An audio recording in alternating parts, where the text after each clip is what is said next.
Welcome to the Joe McFo Show.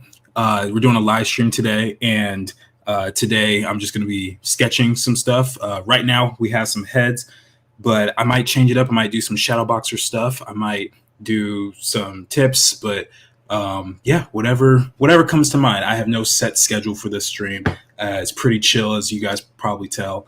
But yeah, thank you all for coming. So let's get started. And then last thing, let's see here. I forgot.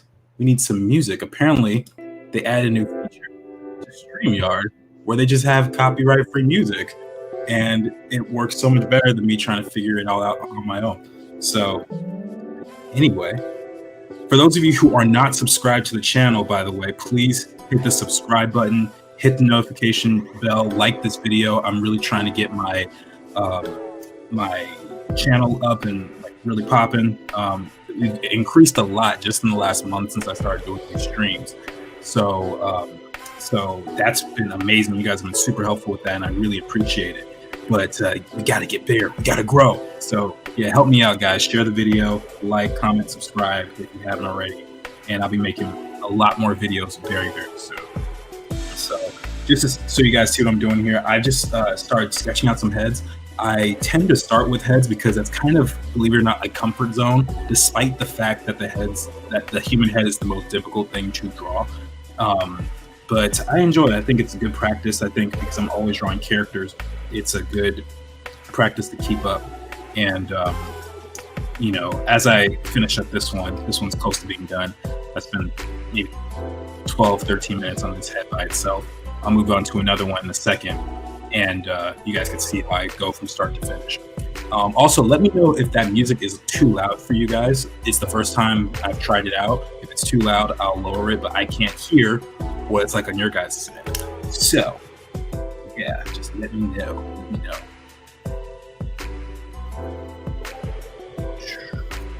And feel free to ask me any questions about my process or how I go about achieving things. It could be about story writing, it could be about character design, it could be about environment, it could be about art school, whatever you guys want. If it's something I don't know, then I will tell you immediately, and then we'll just change the subject. So let's see. Benjamin says, hello, how are you doing? Kathy Gale says, there we go. I assume that's referring to my audio, but what's up, Kathy? Thank you for joining. Let's see. Yeah, there's a lot of audio issues apparently. My bad, guys. Amanda says, great line weight. Thank you very much. I appreciate that. Line weight is actually one of those things that is very easy to get wrong, but it's very simple to understand the concept once you figure out what qualifies as good line weight.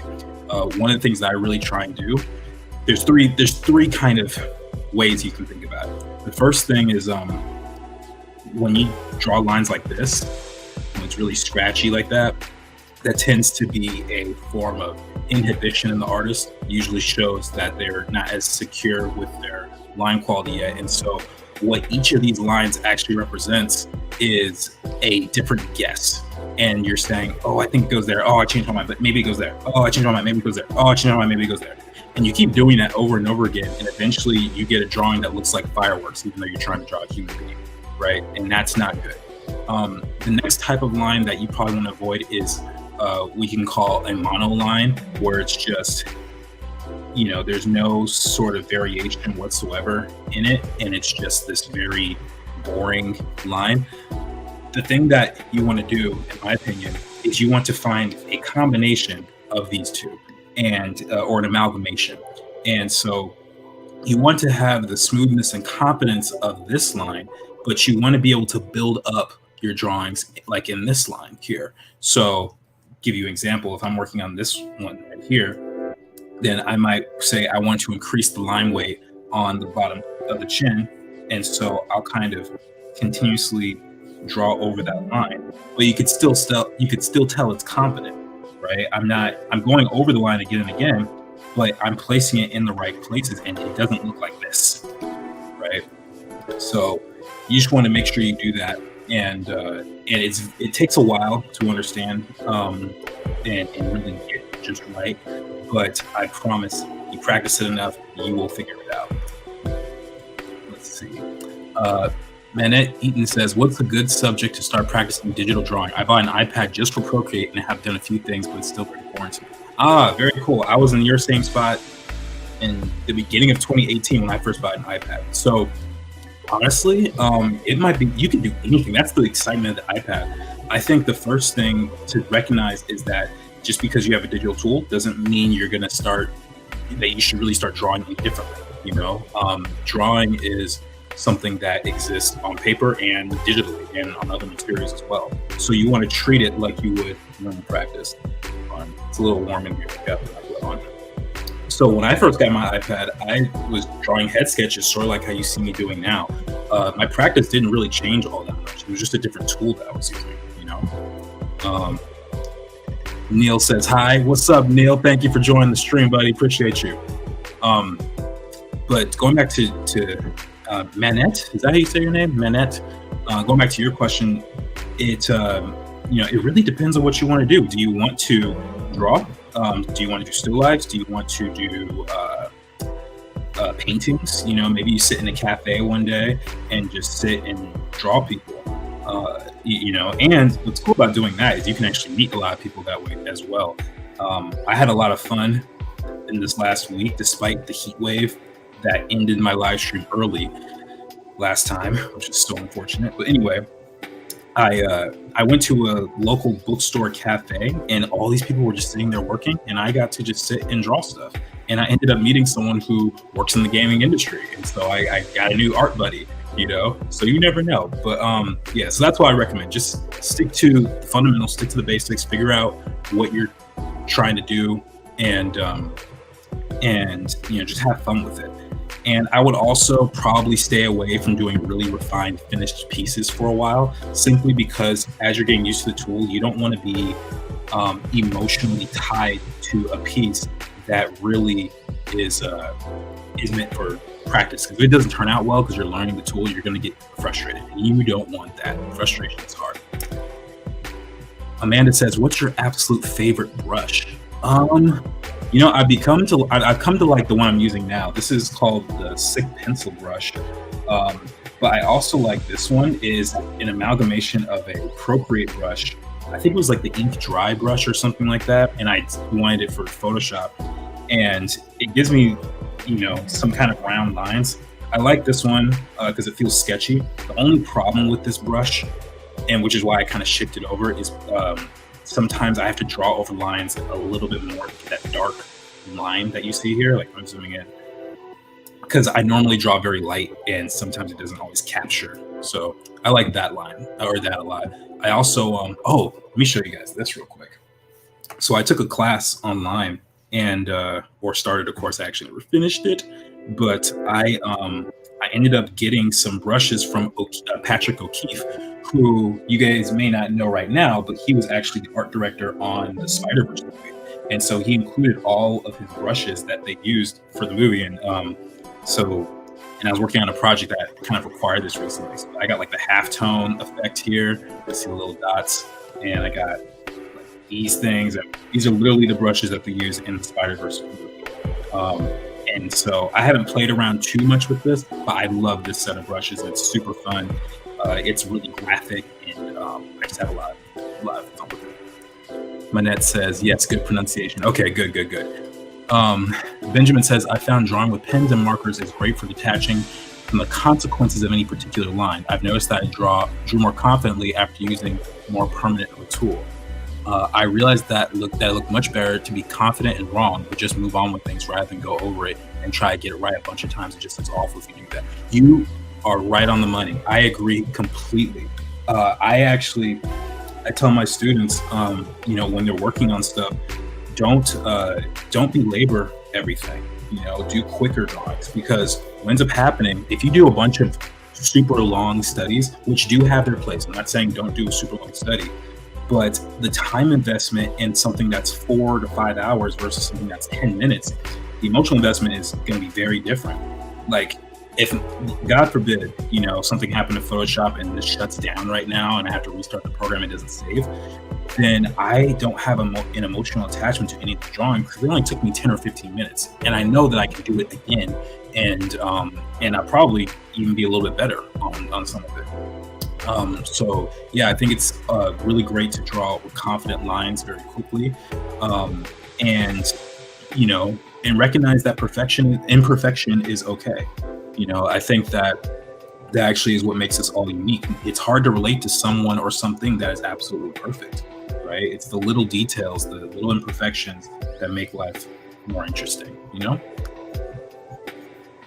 So, starting this new sketch here, I have a reference on my Pinterest, and it's this older bald guy.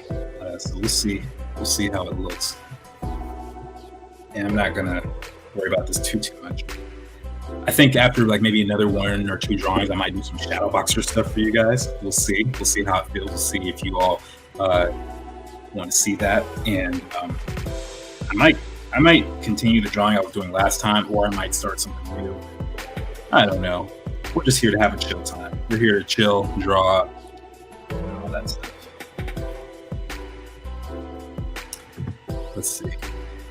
Neil says, I suck at digital draw and line art, and I realize that a lot of it is my posture. I make digital art on the floor, and when I draw, my elbow is typically rested on the floor.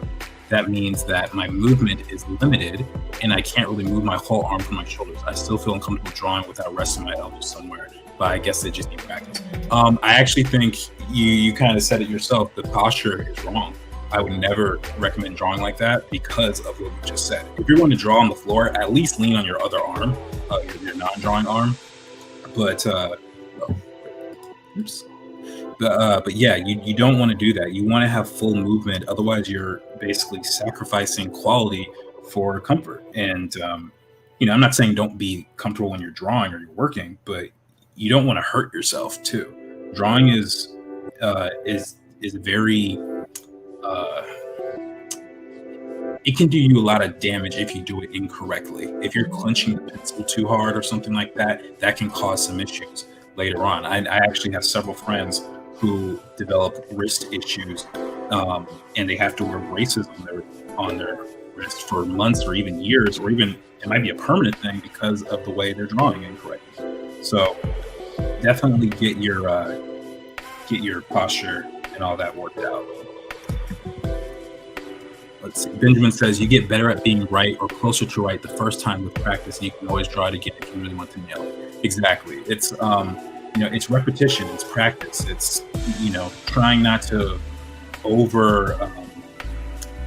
try not to expect too much of yourself in a sense. Like you should always try, you should always have high goals and everything, but at the same time, I think it needs to be balanced with a healthy dose of realizing that sometimes your skills just not there, and you can't always force it.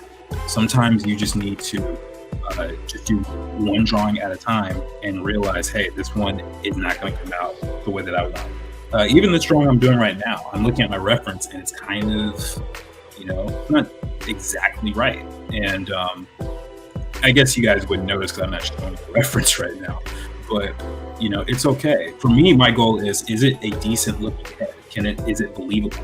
And that's really how I kind of determine it. I don't really care about likeness as much anymore. I used to, but it's like, is this a believable drawing? Is this gonna work?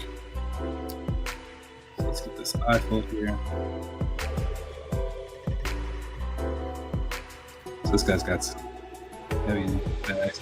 And one thing about the way I draw too is I kind of some people are able to draw directly and just put one line down and just leave it. I kind of dance around. That's just the style that I've developed. It helps me to figure out if the proportions are right and the size of things are right. And so you'll see me work on the eyebrow, and then I'll move to the ear, and then I'll move to the nose, and then I'll just go back and forth like that. And it helps me out a lot. Now, this photo reference is actually interesting. This dude doesn't have any eyebrows. So that's always weird to do when this guy is missing a feature that I love to draw. I actually like drawing eyebrows a lot. Adds a lot of emotion, And by the way, guys, if you see me kind of wipe my forehead every once in a while, it's still kind of warm out here. The heat wave is past, but it's definitely not cool in here. I got my fan going, but yeah, it's just one of those California days. You know? Let's see. Neil says, I think I need a desk, but there's no space for a desk in my room. You know what I recommend, actually? Hold on, I got something. Neil. So I recommend getting a lap desk like this. It's really, really useful. As you can see, it's just I guess it's probably fake wood or something. On the back, it has this cushion on here that's got Velcro on it. And I've had this since I might have had this for like 12 years. I take it everywhere I go. Every place I've moved when I was in college, grad school, everywhere, I take it with me because it's really useful for when you're trying to draw in an area like your bed. And you don't have to worry about desk space, So I think you should invest in one of these. I think they're probably really cheap, probably no more than $10 or $20. Neil, I know you're from a different country, so you'll have to figure out what that is in your currency. But yeah, I think that'll help you. Let's see. Amanda says, do you still find your work getting better or progressing? All the time. I think my work is always progressing because when you're practicing, there's no way you can get worse. Like imagine being Steph Curry and you're shooting 3-pointers, right? And you're just practicing. Even if you miss a bunch that day, you're still improving because you're learning what you're doing wrong at the very least, So yeah, I'm always improving. I will admit I don't always improve at the speed or the rate I wish I was improving, but I do improve. Let's add some wrinkles here. It's really amazing just how a couple of wrinkles can age a character up by several decades. I actually remember one time I was working at an art store when I used to live in San Francisco, and one of my coworkers said that someone drew her once, and she said that they made her look really old, and I didn't see the drawing, but I can imagine that the person who drew it probably did things like this, like adding wrinkles everywhere, because some of these features should be more subtle. But sometimes, like right now, I want them to stand out. I want this guy to look older and maybe even a little creepy on some level. Like he looks like someone in medieval Europe who is kind of shady, kind of like spying on you, or maybe some sort of surfer. I don't know. Let's get some more angles here. And I'm also keeping with really sketchy lines. I'm not belaboring any of these. I don't want clean animation lines right now. There is a time and place for that, but not in this drawing.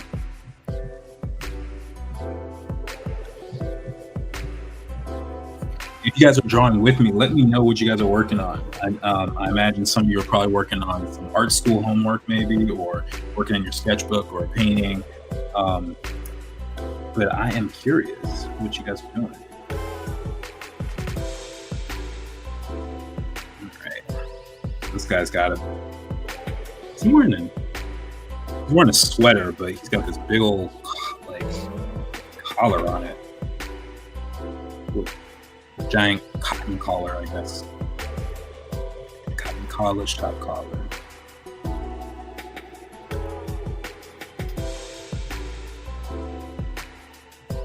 One thing I also recommend when working digitally, if you're trying to work fast, don't zoom in too much. If you zoom in when you're ready for details like this, but if you're trying to work fast, stay far away. Plus, it'll also help when it comes to time to seeing what your drawing actually looks like. The last thing you want to do is work on a drawing for so many minutes and realize half of the proportions are off or something, Of digital, I can just transform stuff. Yeah. There we go. All right, we got 4 heads. Sorry you guys couldn't see these, but or the process of these, but I guess it's better that you don't see. I warm up so much because I'm always fighting and fussing. Let's see. I only got a minute, but hey, what's up, man? Thank you for joining the stream for just a minute. I appreciate it.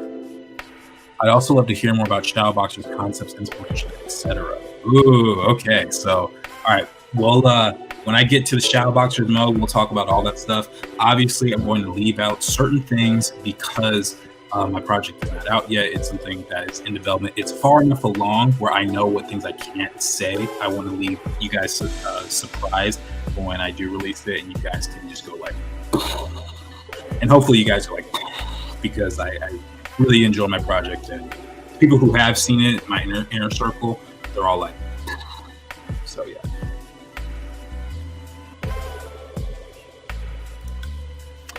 Neil says, wow, I haven't heard of Lab Desk before. Thanks for the recommendation. Got you, bro. No problem.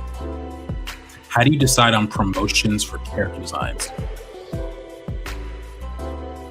I don't know what that means. What do you mean promotions for character designs? Can you be more specific? Manette says, I'll work on stuff tomorrow. My job absolutely drained me this week. I work with kids in behavioral health. I'm hoping to start my art dare this week. Oh man, good for you on starting the dare, but I understand how things can be tricky when you're exhausted like that. There have been so many nights I've literally fallen asleep at this desk where I'll just head and elbow like that, and it's really, really sad. Let's draw a lady. This feels kind of interesting. I got a page full of mans. So let's draw a lady this time. And let me check the sizes. Okay. Well, I realize I need to see my units in inches, because otherwise I will freak out when I see the size. Because every once in a while, something weird happens where my files will resize to be like 43 inches large. And I don't know when or how that happens, but I'm always kind of concerned about that. Where's units? There we go. Inches. All right, cool. Let's draw this lady.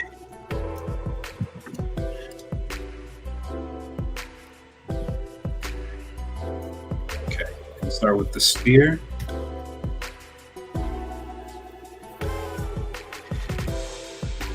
For those of you who are wondering, I use the Andrew Loomis method when drawing the head. If you look at his book, this is exactly how he does it. Except he's probably a little bit better, but I do the best I can. So I start with the ball, the cross, and the brow line, which is the horizontal line here, and the center line. And then I'll create my proportions, the hairline, bottom of the nose, bottom of the chin, and then I'll just build out my face from there. And I draw it light enough where if I need to make adjustments, I can very easily. That's one thing I also recommend. Draw very lightly in the beginning, because if you're drawing like this, especially if you're doing it traditionally, it's going to take you more time. And if you need to erase or something like that, that will cause an issue later on. So this lady, she's got like really high eyebrows.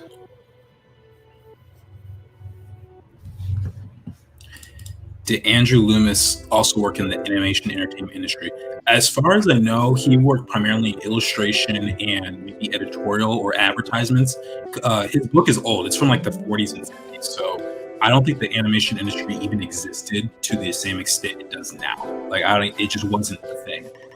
So no, as far as I know, it doesn't. But everyone in the industry knows his books or his content, because we all base a lot of stuff off of it. For example, he, as far as I know, he's the one who popularized the 8-head canon, which is basically a measurement system for drawing the human figure. And basically, you start at the top of the head to work your way down. It's 8 heads tall. Academically, it's technically 7.5, but when working in animation or games, 8 is just an easier number to divide than 7.5 or 7 3/4 or whatever.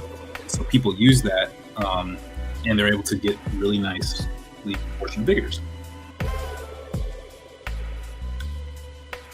Let's get nose in here.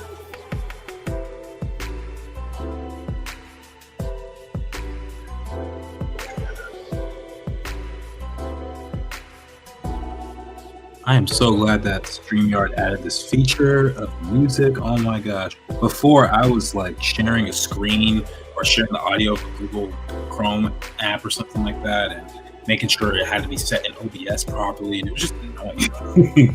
So I'm glad we got this, even if the music's a little repetitive. We can always adjust it later on or something. Oh, I didn't know he was that old. He might not even be alive anymore. I actually don't even know. I don't know when his birth year was. Actually, let me look him up. In this life, I guess. Okay, so born in 1892, died in 1959. So yeah, he's an older guy. He's definitely an older guy.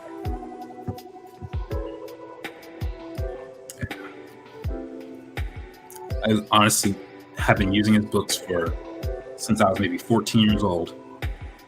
So at least 10 years, and I never knew how old he was or when he died. But you can just tell by his drawings that he's old.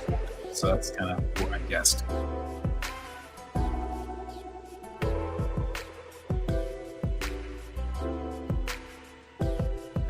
Nose in. The nose is a really complex shape, so I often spend quite a bit of time on that. I'm curious what you guys struggle with when drawing the face. Is it the eyes? Do you guys struggle with the eyes? Is it the ear? Is it the nose? Is it the mouth? Is it the entire face? Let me know what you guys struggle with.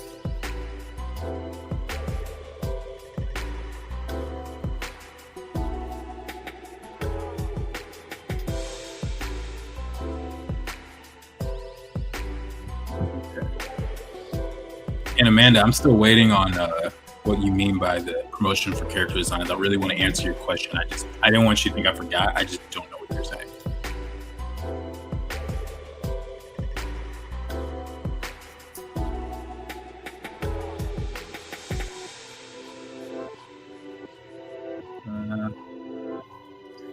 Let me thin out your face a bit.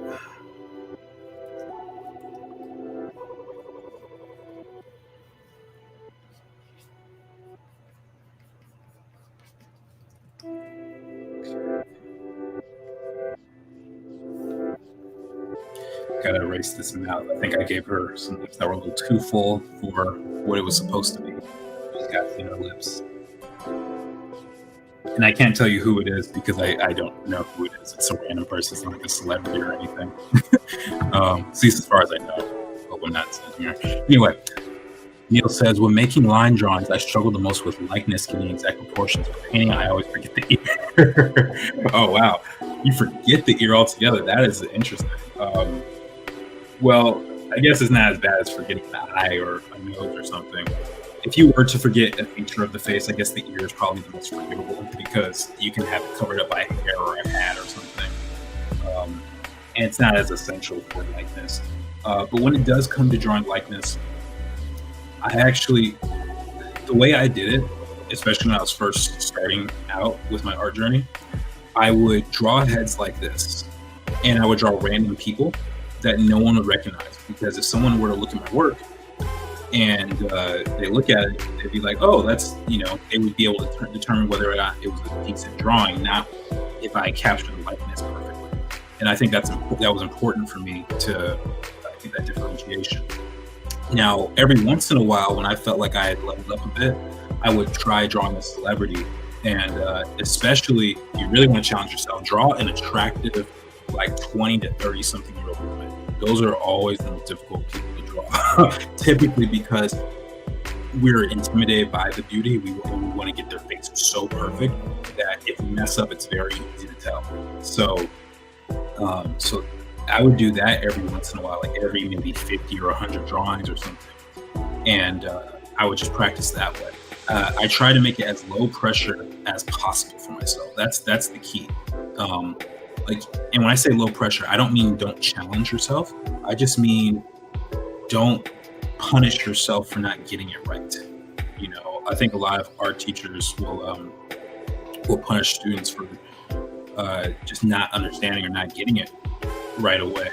And I think it actually lowers confidence when you do things like that. I'm not saying a teacher can't be honest with them about their work, but sometimes critiques are just downright insulting. Like there was one teacher I heard of. I never had this person and in school.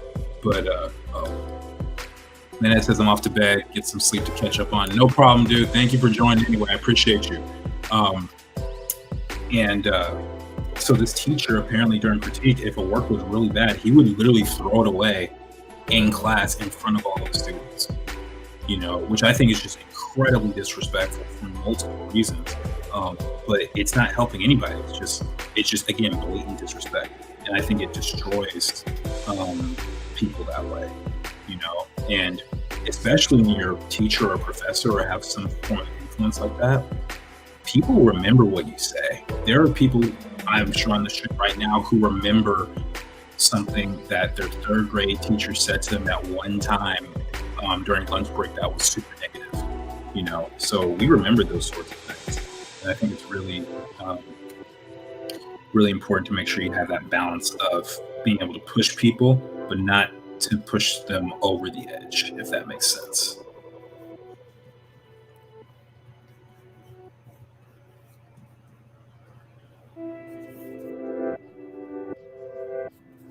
Okay, gonna have some hair here. I think that's a little too tall. Just not trying to get rid of it. I'm trying to get some thickness on the top of the head.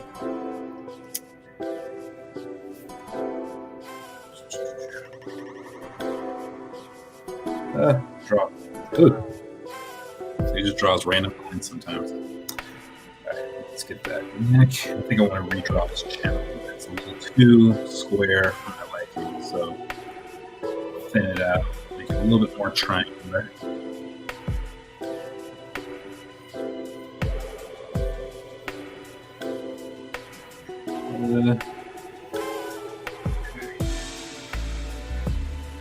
If I were working on paper, I wouldn't erase or adjust this much, but because I have this tool in front of me, I don't see the harm in using it.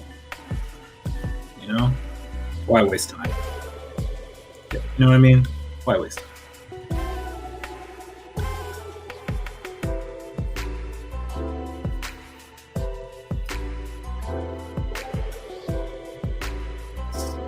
Splitting the hair. She's got these really oddly cut bangs, super high up.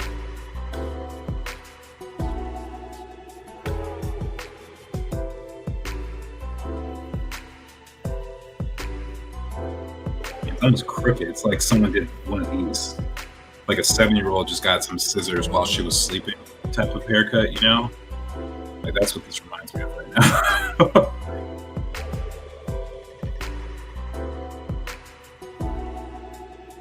Okay, then her hairline comes back this way, her ear.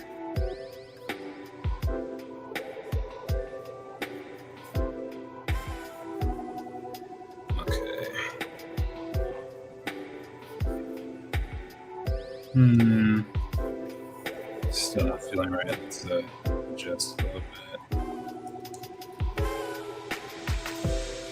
You guys are seeing all the cheats that I do.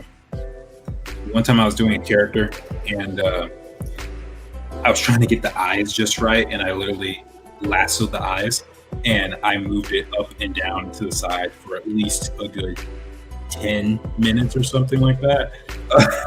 Maybe not 10 minutes, but I did several versions of it, so it might have been 10. But just to get the right one, I was so focused and determined to do it. Thanks for the advice. I agree. Young, pretty women are harder for me to draw. I also think it's because personally I use wrinkles as landmarks to judge proportions. Oh, okay. Wow, that teacher is too much. Yeah, he was doing a lot. I don't know if he still works at the school I'm talking about, but I'm glad I never got him.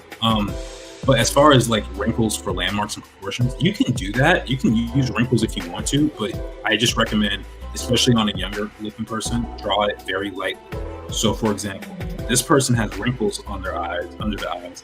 I didn't emphasize it that much, right? You can actually barely see it depending on how zoomed out I am. And if I were to actually do something like this, you see like now it just looks now it looks like she has war paint, but you see the difference between that versus this. So some of it might have to do with the delicacy of how you're drawing. Some of it could have to do with exactly where you're putting the wrinkles or which ones you're emphasizing. That can also be a big determining factor as well. All right, so let's do one more drawing of a lady, and then I'm going to move on to some shadow boxer stuff. Who's interesting? Who's an interesting person? This is also why I like drawing random people, because we're so used to the perfect ideal celebrity and stuff. And sometimes I just want to draw a girl with a giant nose. You know what I mean? Like some real people, some realness, right? Okay. All right. This one should be fast. It's just a side profile. Side profiles are usually the easiest to draw when it comes to heads, because you only have to worry about half the face, which is why you see me doing 3/4 most of the time, because those are the most challenging and it's better for practice. But you also need to practice the side view too.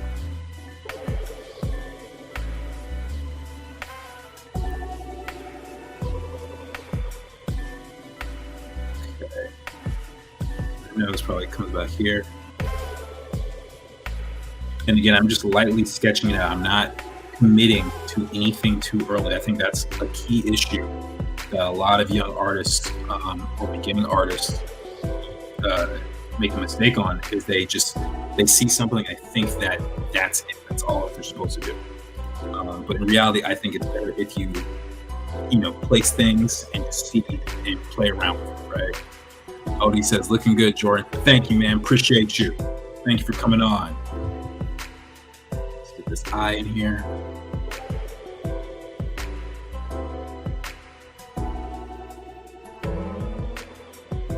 Remembering that the eyeball is behind this. Eye is not a flat shape. It is a spherical, three-dimensional structure with skin, muscle, and bone wrapped around it. So you want to remember that. This girl's got some really thick eyebrows. She looks like she could be from the Middle East or something like that, just based on her facial features. I think her nose also pushes out a little bit more. Small philtrum area. Philtrum is the little divot between the nose and the mouth. That little hole that you see there, that little dip. That is what it is called. Neil says, I agree. It looks cool so far. Thank you, guys. I appreciate all the love, all the compliments. It really means a lot to me that you guys are vibing with my work and stuff. So yeah, keep the compliments coming. I enjoy it. And again, I'm going to remind you guys, I don't know how many new people are on here, but if you are not subscribed to the channel, please do so. There should be a little red button right underneath this video that says subscribe. Please hit that, because I'm trying to grow this channel and I'm going to be doing a lot more videos, a lot more live streams. And I really want to just make more stuff for you guys. And I think it's fun for me, because the first time I'm really getting a chance to kind of run my own program, my own system, and see what works and what doesn't. So, so for those of you guys who are supporting now, you guys are in the early stages. We're just at around 620 something subscribers right now. And there's going to come a day where I'm at 200,000. You guys will be like, I was there on the first few live streams, and I'll give y'all all shout outs.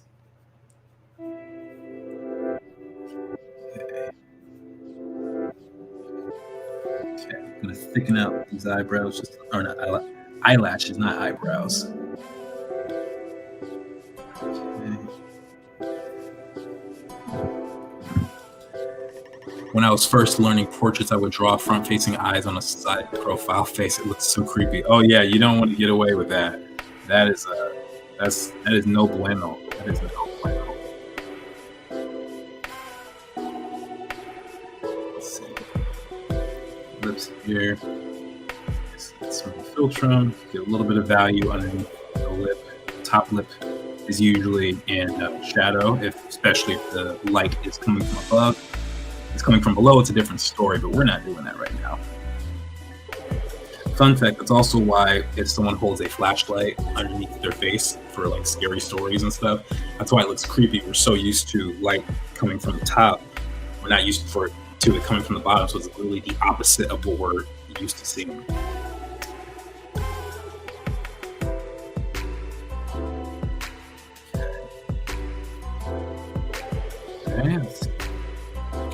hairline here. She's got some very nice, luscious hair. Her forehead's a little big, so let's shrink that. Forehead's actually a lot smaller than I initially had it.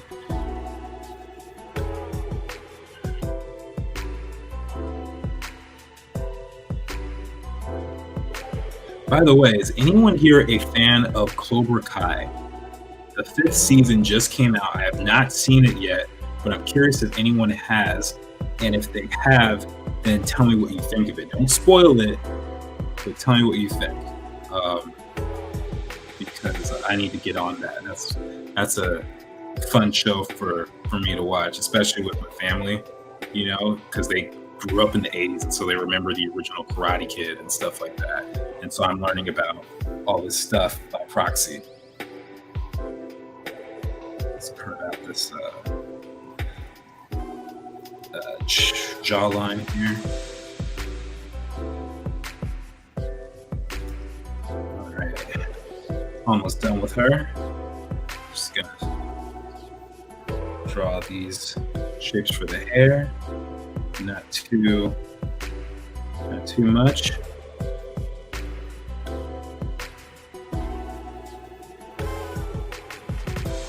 Okay.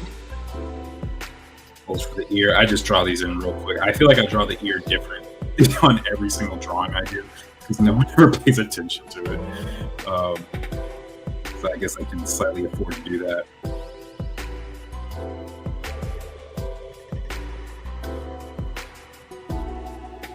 It's warm.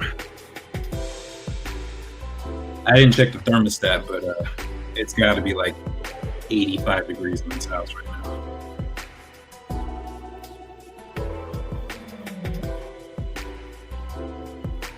All right. So there's my side profile view person. So actually, let's make this eye just a little bit bigger. A little bigger, a little thicker for the brow. Yeah. All right, that's good enough. Let's see what we got for the comments. Check this out. It's a really great resource for lighting faces. And I assume you're going to be sending something in a second. Awesome, Jordan. Mrs. Onan83. I don't even know how you get your style of text to look like that. That's pretty cool. But thank you so much. All right, so let's see. Let's do some shadow boxers. When I was working last time, I was in the middle of a drawing and I had to stop because my CT stopped working on me at about the 1 hour mark, and it was frustrating. So let's see if I can find that file. Aha, here we go. Let's load this up.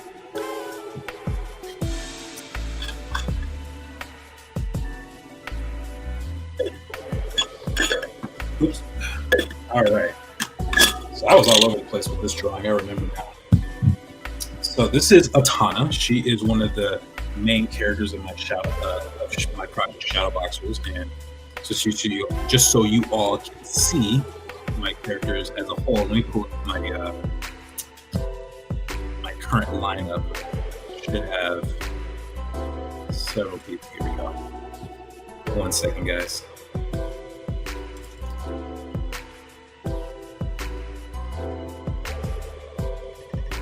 Open sesame. Come on. All right, it's taking its sweet time, but it'll show up. It'll show up one of these days. I promise you.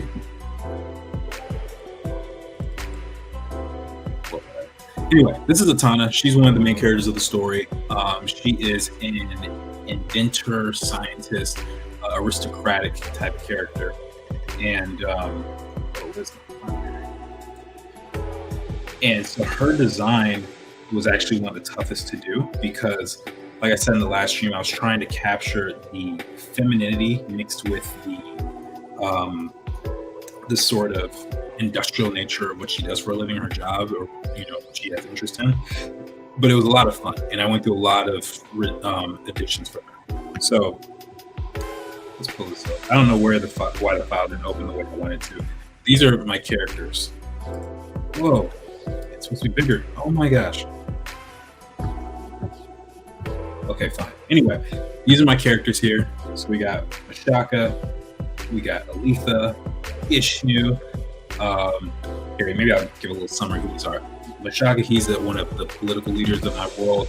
Aletha is a bounty hunter, one of the villains of the story. Ishnu is a wise old, sage, mentor type character. We got Javen, who's my main character here, and as well as his father on the far end. This is Asim. Then here's Atana, who we're working on now. Kayla is the younger adopted sister of Atana. And then we got Ghazali, who is one of my baddies, one of my bad guys. So,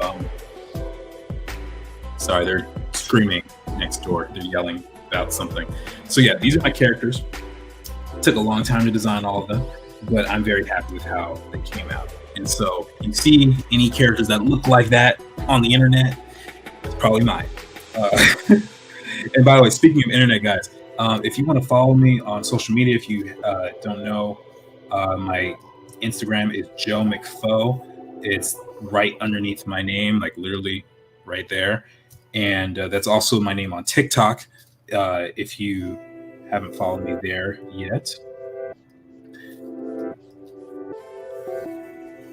So she's got these cool goggles that she invented. It has a really cool ability, but I can't tell you, because if I tell you what the abilities are, it's gonna, I think,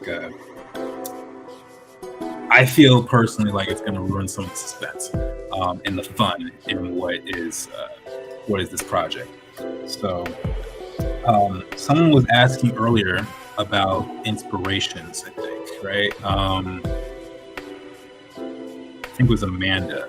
Yeah, so Amanda said, I'd love to hear more about Showboxer's concept of inspiration. So the origin of it, so when I was 14 years old, I saw a show called Avatar: The Last Airbender for the very first time. And I was heavily inspired. I had never seen a show at that time that was serialized. And a serialized show, if you don't know what that means, is a show that contains one story from beginning to end. An episodic show will be the exact opposite, where each episode is totally different and doesn't relate to into any sort of overarching plot. So examples of shows like that would be like The Simpsons or Family Guy or SpongeBob. And I just loved the lore of Avatar. I loved the abilities, the martial arts, and the journey of this kid named Aang. And so I decided I wanted to create something just like that without having any sort of writing experience or even knowing what I wanted it to be. I just set out to make some sort of epic project. And over the years, it has taken many forms. It has been named different things. The only things that have really stayed consistent is the main character and the two female character sidekicks, basically. That's pretty much it. Their names have all changed, except for her. Atana was actually something I had when I was like 15. I thought it was a cool name. So her name stayed, but everyone else's name was different. And so, so I created something based off of that, and I did research on like Afrofuturism, especially after seeing like Black Panther.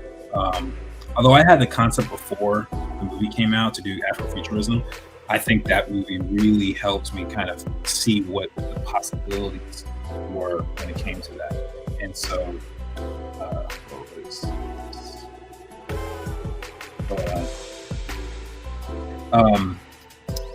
so I did a lot of research on that. I looked up a lot of stories. I researched a lot of the shows and movies that I already enjoyed and liked. Things like I said, Avatar, Jack and Daxter, the game series. I looked up, what else did I look up? Indiana Jones, any and every movie that I liked, any game that I liked, I would sit there and analyze all the aspects that I appreciated. So Jack and Daxter, especially the first game, I fell in love with the color scheme. For those of you who know the game, they have this substance called eco, and it's really bright colors. And I absolutely love that the world just looks so lush and colorful and pretty. And I said, I got to do something like that. And so I set out to create a set of characters in a world that was colorful. I didn't know what it all meant, but I thought it would be something that'd be really, really cool to create, nonetheless. And what's interesting to me is I've never met anyone who has had a similar dream of creating an animated TV show. Um, I don't know. Maybe one of you guys on here also has that dream. If you do have that, please let me know because I would love to, you know, share ideas and stuff like that. But and just be a support factor in any way that I can. But yeah, so been a dream since I was like 14, 15 to have a show, and I'm doing everything I can to make it happen. I have a 70 something page document, I'm not even exaggerating, of a Bible, just explaining everything about the world. And matter of fact, while I'm talking about it, I guess I should just show you guys a little bit of concept art that I did. Let's see. You guys saw the characters. What can I show you that's going to give stuff away? I have it all on my other screen. Okay, I guess I could show this. So here's a monster I created for this world. These are called Abaddons, and I'm not going to say too much more about what they are because I want to save it for later. But this is a prototype design. I think I also might have. Oh, this is probably a better view of it because you can actually have the background this time, and you can see the colors better. I have. Let's see. I did a dragon version of one of these creatures, which I thought was cool.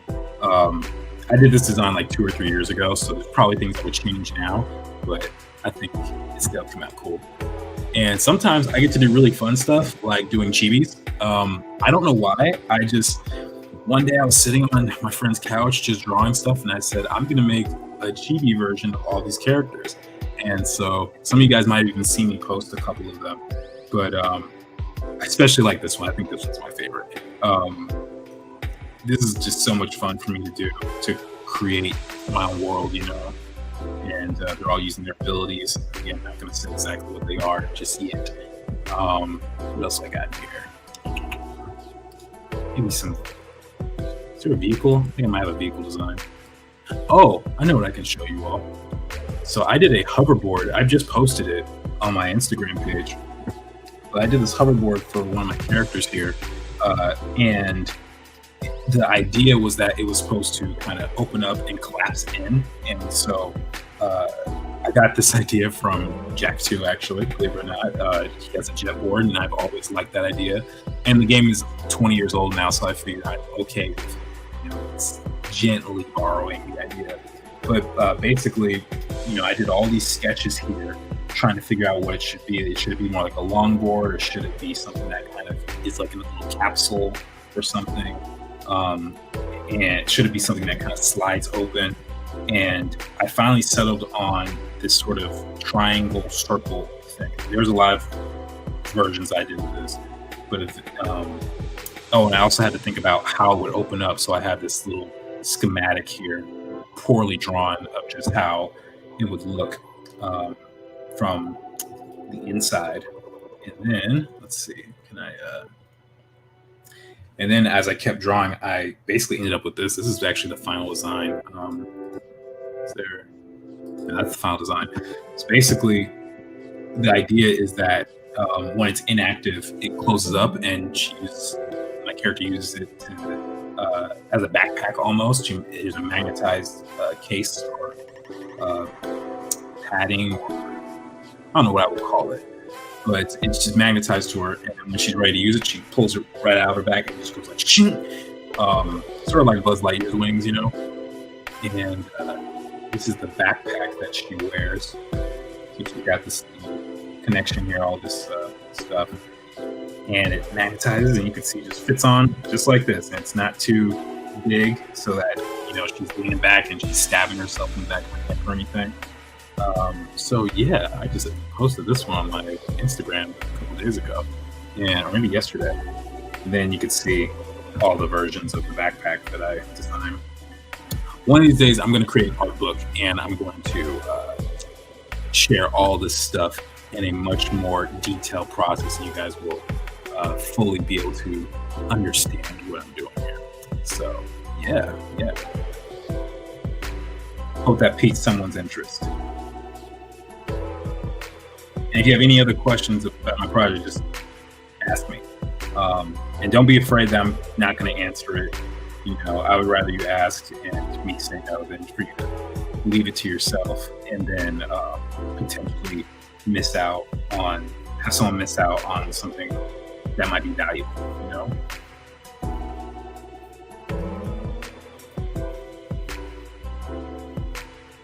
So got our blocks here. Blocks are actually kind of challenging to draw because you want them to look full, but you also don't want there to be too neat, because otherwise it just becomes cluttered.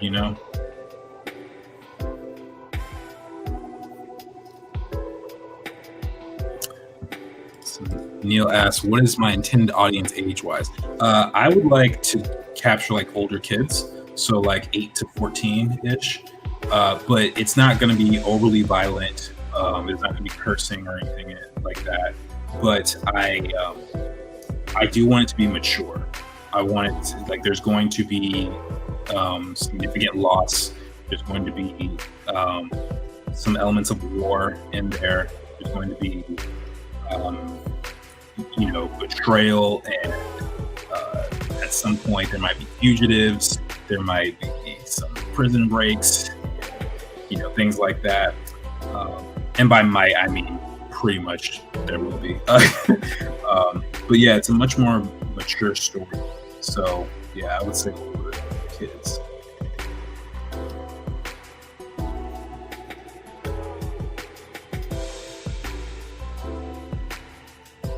Right. And who knows, if this drawing turns out well enough, I might end up making like a poster out of this or something. We will see. We will see how it goes. I'm not going to make any promises on it. But I do like this pose. I do like this pose a lot. Angelica says, this is so inspiring. I definitely have thought about making and creating a show. What did you start with? It can be overwhelming thought about how to plan everything at start. Oh, well, I'm super happy that you're inspired by it. I'm really glad, because that's one of the reasons I do art, and this is one of the reasons I even share some of this stuff, because I want to be able to inspire people. But to answer your question, what did I start with? Honestly, a really bad idea. I had a dream one time. I don't even remember what it was about, to be honest with you, but I know I wrote it down, and like at 5 o'clock in the morning or 3 o'clock in the morning, I was 14 or 15 years old, and I just took it from there. And none of those ideas actually stayed, but I credit that as some of the most important stuff I've ever done. So what I recommend, if you're just starting out, is sort of what I mentioned earlier. If you are not already a writer, first off, I highly recommend you learning about writing. There's some great books out there. There's Story by Robert McKee. There's Save the Cat by what's the dude's name? Blake Snyder, I think, and The Anatomy of Story by John Truby, which I've read. And there's so many resources on YouTube. The reason I think you should get your chops in writing is because unless you plan on having someone else totally write your story, it's going to be hard for you to design. It's going to be hard for you to even guide your writer. And I think it's also good because you don't want to run into a situation where, let's say, you have this great concept with no idea how to put a story together, and you end up like there might come a day where the writer has some ideas and you don't really jive with them. And I've been in that situation more than once. And you don't want to get stuck where you can't defend your own reasoning for things. So I'm not saying you cannot hire someone to help you write it or anything like that, but you just want to be very clear on what your goals are, who your audience is, and do some research. Do research on your world. Is it a fictional world where it's fantasy and nothing is real, like Lord of the Rings? Is it take place in our world but have fantastical elements like a Harry Potter or a Marvel universe? Is it something in between? Like, you got to figure out what it is that you want to do, and then also really analyze what you like. Neil says I got bounced. Cool stream, Jordan. Unfortunately, I have to go now. Have some errands to do. No problem, man. Again, I appreciate you for coming and staying on for so long. The replay will be up soon, so you can catch the rest of the live stream later on, buddy. Where was I at? Oh yes, do research on stuff that you already like. The reason I say that is because if you already like it, there's chances are there's a reason for it. So you need to get really specific on what it is that you like about it. Is it the colors? Is it the lore? Is it the adventure quality? Is it the fact that it's starring kids? Is it the fact is it maybe the parent and a kid going on an adventure? Are they superpowers? Is it a simple, deep story? I don't know what the name of the comic is, but I know there's one comic out there by an indie artist, and it's about a character going on a journey to, I think, bury their parents' ashes or something in a very specific place. I don't remember the name. I don't know what it's called, but I really like that concept. It's actually very touching to me, especially as someone who's had a parent who passed away. So, I really love stuff like that. So do some research on all those things. Let's see. What else did I do? Oh, I went on a website called tvtropes.com. That is like Wikipedia for writers, because it goes through every trope that you could possibly think of in a story. What is like a MacGuffin? What is a plot point? What is an example of a scene transition that's done well, or the climax of a story, or resolution of a story? And it just has article after article after article. And I would do all this research, and I actually put it in my Bible document. And for obvious reasons, I won't show you the doc. If I were to show you the document, it would have to be blurred out, so it might have to be an edited video, not a live stream. Because last thing I needed for someone to pause the video and take all my ideas. And, although you would totally get sued if you did that, I have a copyright. Anyway, what else would I recommend? I recommend also just, again, I said it a little bit before. When you're designing visually, when you're designing your characters and your world, you want to know what this world is like. So that's another reason to get your writing very solid. For example, if I designed Harry Potter as a police officer, that would not fit the story very well. There would be no reason for him to have a policeman's uniform, because it doesn't fit with the story, right? So you want to make sure that whatever you're doing makes sense. And then honestly, just have fun. Make something that you would want to create. Don't worry about the naysayers, And I like how Stan Lee put it. He said when he was creating all these characters like Daredevil and Spider-Man and stuff, he said, I don't think I'm that different from most people. And most people like, these elements that I'm putting in. And chances are, if we're all kind of similar, then they'll probably like it too, if it's done well. And you guys all know how well that turned out for him, right? We all know Stan Lee. We all know the characters. We might even know the characters better than Stan Lee himself, But which I guess is the point of the writer, I guess. But anyway, yeah, have fun while you're doing it. If you have doubters in your life, ignore them. I'm not saying kick them out, but you might have to limit their access to your project at the very least, and build confidence. That's really the best thing I can say. Build that skill, and keep working at it and have fun. So I know that was a long answer to a short question, but I hope it did something. Yeah. So let's see.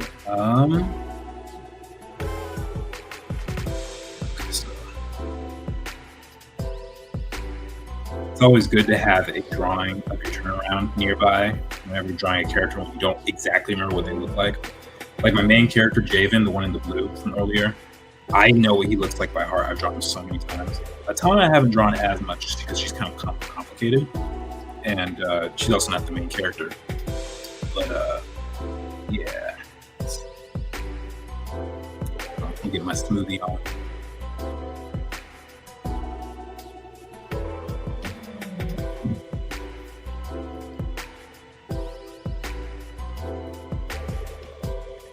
Not too bad, not too shabby.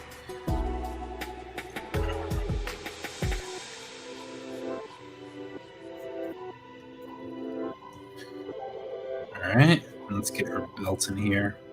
The belt has always been challenging. I'm trying all these different layers. It's really bizarre. I'm gonna get lost in this. Okay, so let's make sure we get that strong wrap around her waist. Cameron Stevens says a family made to a live stream. Yes, thank you, much appreciated, dude. We're working on my Shadowboxer stuff right now. So just since you are new, some head sketches. I did these first 3 already.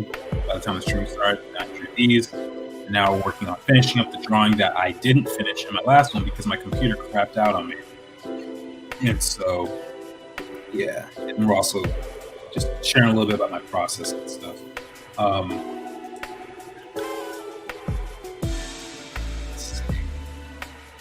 So she's got this strap on her leg for the pouch. She doesn't want it bumping up against her when she's running and stuff.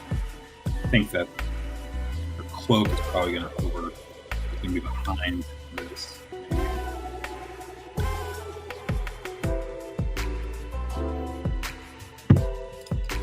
Enjoying working on your project is so important, says Owie. Yes, it is really important. The last thing you want is to work on something that you hate. If you're going to dedicate years to a project potentially, or let's say you're going to try and build a comic, or like me, you might want to turn it into an animated show. Although I think I'm going to make a comic for this as well. But it's a lot of work. That's a lot of time invested. So you really have to love it. And also, there's no rush. That's another thing I would say. Don't feel rushed for anybody. You know, I remember about a year or two ago, the animation industry was really pushing artists of color and just new animated shows in general because of the pandemic. Because they were saying, sorry, I didn't move this thing closer. Oh my gosh. Jeez, it is hot. So with the pandemic, what happened was all these live action shows, their production schedules got delayed or canceled in some scenarios. And you can't have, you couldn't really have actors on sets like that because no one knew what was going to happen. Animation is different. You can do that from home. If you have the right software and you can actually do all the work that's needed. The only issue I think they had might have been voice actors. And so they would have them sometimes go in their closet and record under a towel or something like that. Outside of that issue, they didn't really have anything to worry about. And so then, because of the whole George Floyd and Black Lives Matter thing, they were also pushing artists of color, especially Black artists. And I was in a situation where I was like, I had enough. I didn't have everything. I didn't have a pilot episode written yet. Now I do, but I didn't have enough to really. I had enough to potentially share it with the studio, and some people I was working with were kind of rushing me a little bit to get it done, and at a certain point, I didn't really feel comfortable with it because it wasn't. I didn't know what was wrong with it yet, but I knew it wasn't ready. I knew it wasn't right.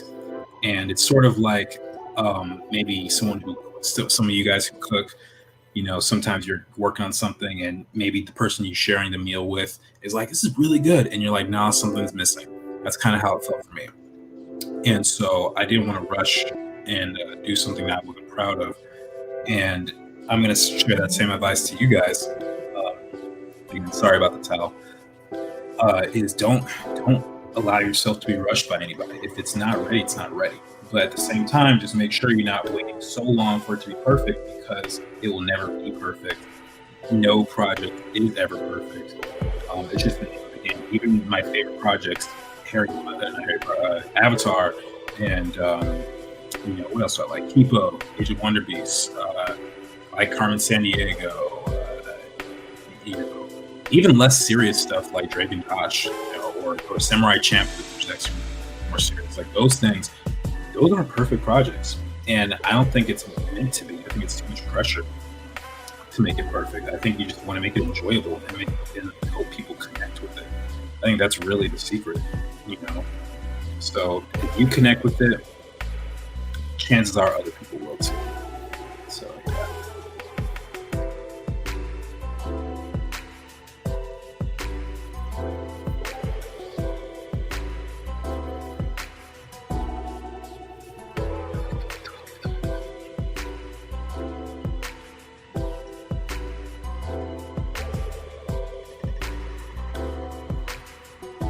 I'm gonna merge these layers because I'm starting to get confused as to what's on my layer.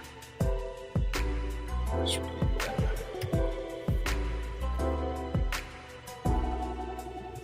Just out of curiosity, how many of you have ever written your own stories or have goals of doing that? I know that that Angelica mentioned that, but I'm curious if anyone else has something like that.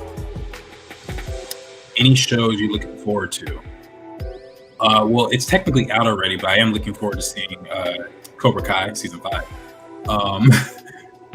I was looking forward to the Boondocks, but they canceled that, unfortunately. Anything that Avatar Studios produces, I'm going to be on the lookout for. I'm also looking forward to the new Spider-Man project that they're doing, the MCU Spider-Man freshman year or something like that. Super excited about that. What other projects on the radar? Those are the only ones I can think of at this moment. I'm sure there are more though. Kipo is amazing. Yeah, Kipo is a fun show. Kipo is a really fun show.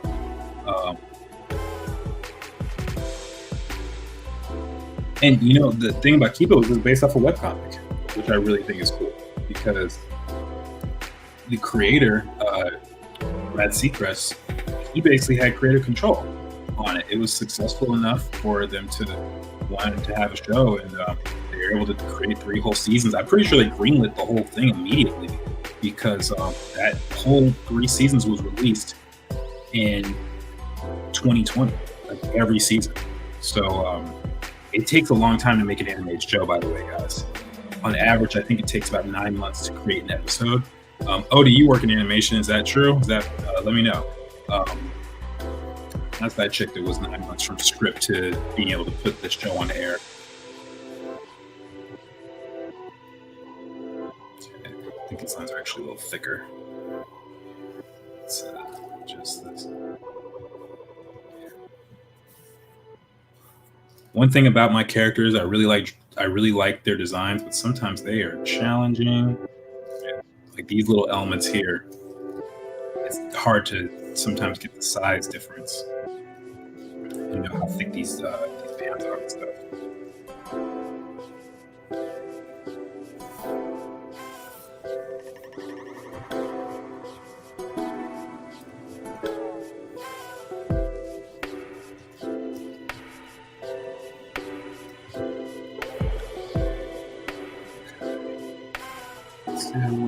It's not looking terrible. Not looking terrible.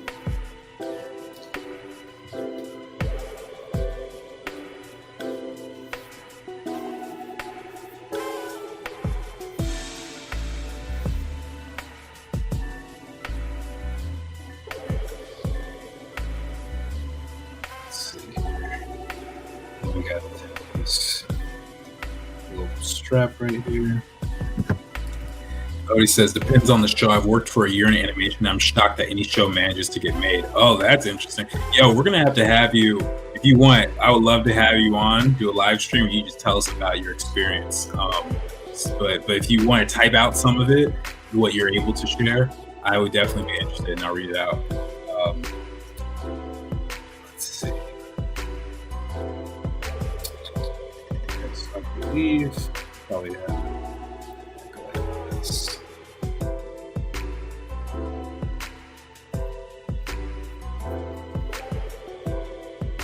Alright, and then she's got this logo right on her chest like this. Let's put that over.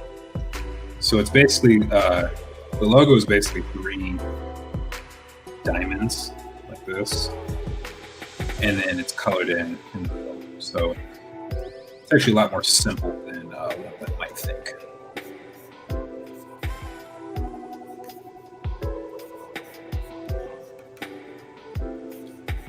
again, not looking for this to be perfect. That's not the goal.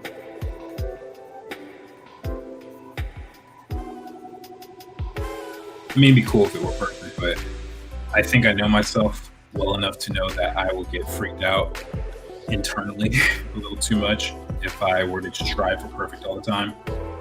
That's a lot of pressure. And this is, again, supposed to be fun, chill, Bob Ross style stream, you know? Okay. I think it's close. I think I might have to adjust this leg. Looking at this right now. That's cool. Damn. Yeah, I think I need to move that leg closer to that. So let us adjust. All right. This is where the transform tool is going to come in handy.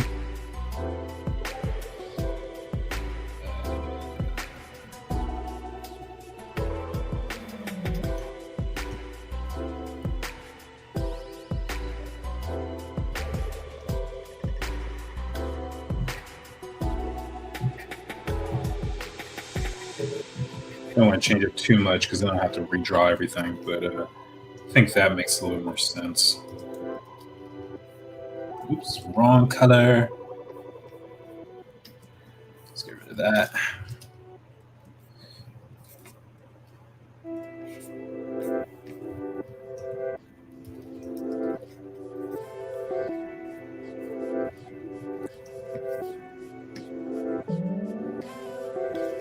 All right.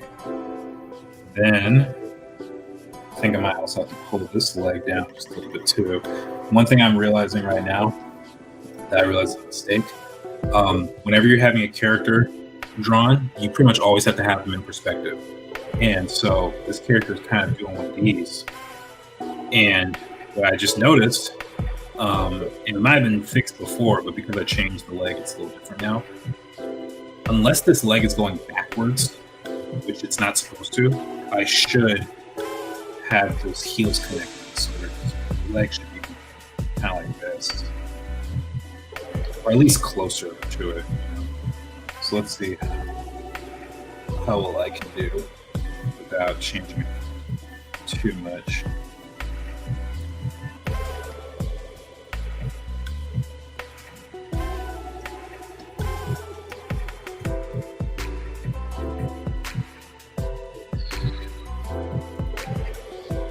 Check your proportions again. Oh, okay. That's quite all right. All right, look at that. Check that again.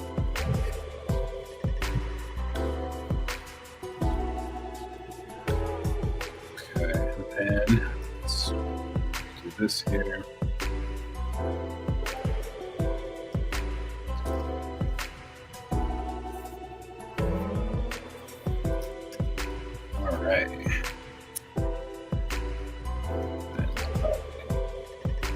These. Man, it's weird seeing this drawing like with fine or clean line art right now because I started this drawing at least like a year or two ago and I never bothered to finish it until now. So yeah. Remember this hand was bothering me last time.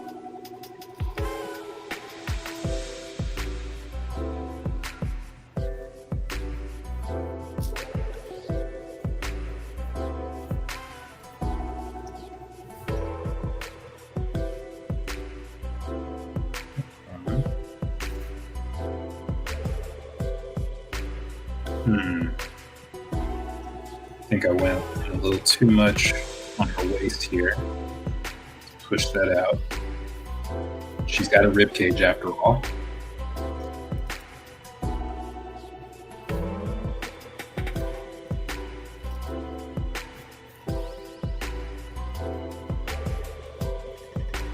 Okay. I think that might do it. All right, let's check out in the comments. Cameron says, oh yeah, had that background piece you posted on IG ever come out? Oh, it's right here. Let's see. post it because I was gonna paint it. I need to paint it, but let's see. Gotta go on Procreate for this. Okay, here we go. Wait. Okay, so this is what it turned into.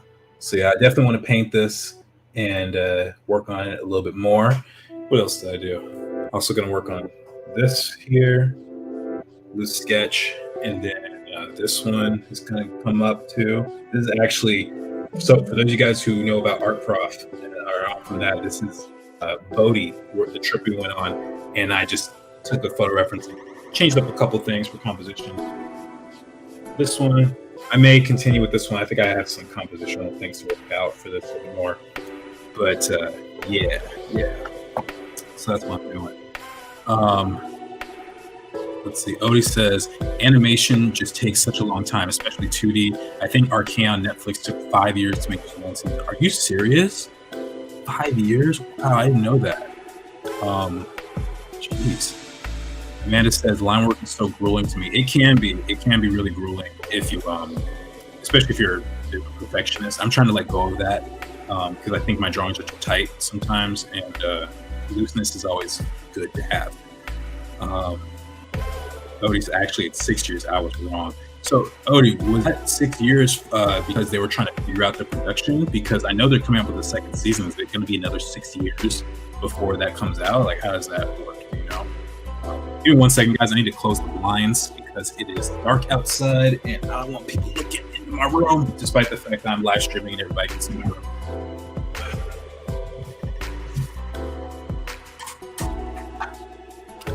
Okay. Art Prof is here. I can't watch right now, Jordan, but I'm playing the vid to get you more watch time. I appreciate it, Clara. That means the world to me. Thank you. It's all good. All good.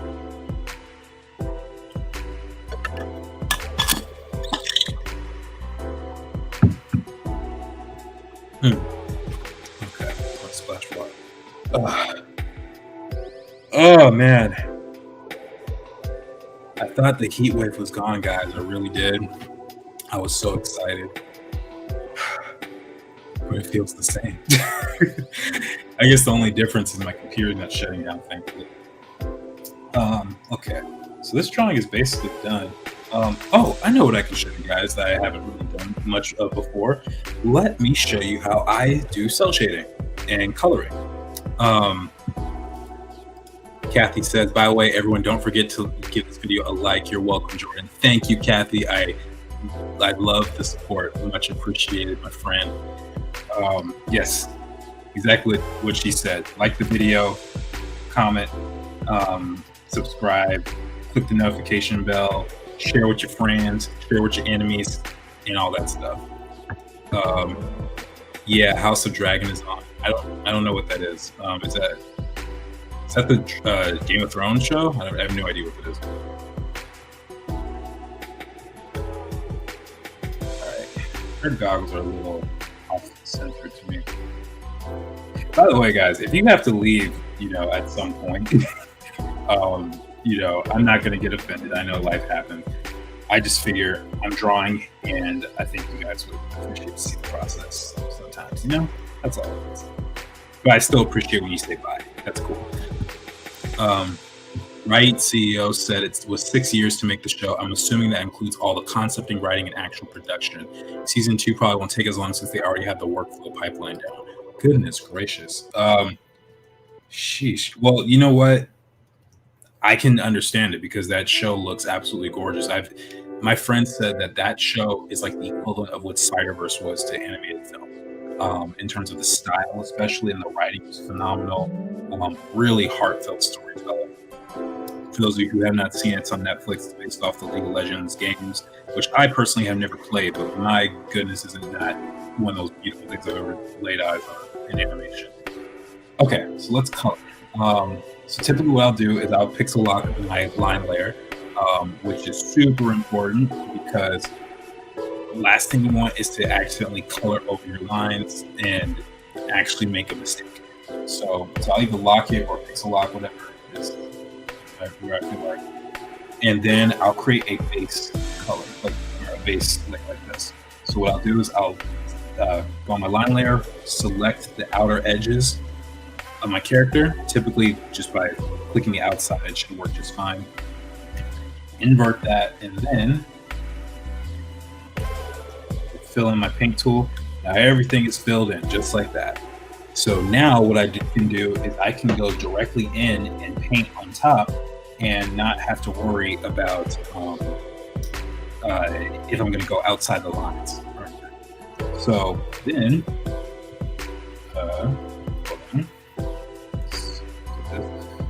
so because I already have the colors figured out, it's going to be really simple.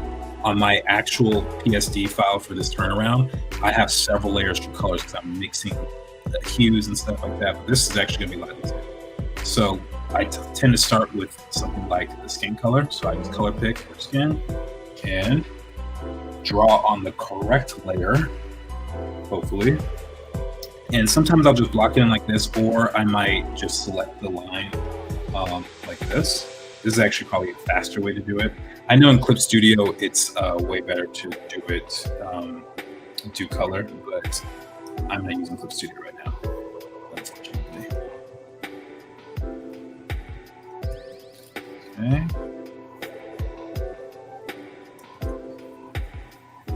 I had to resend my computer in. I had to send my computer in to reboot it, and it forgot all of my shortcuts. I totally forgot to save my tool presets for like some really nice things. Unfortunately, it was a really fast way to color in these lines, but whatever. It's too late. So right now I'm literally just going around color picking stuff and just going in and doing that. Cameron Stevens says, "Good pose, much appreciated. Glad you like the pose." Before the night ends, I actually want to do another pose. I probably won't get this far because I do have other things I got to get to tonight, but I do want to do another cool action pose.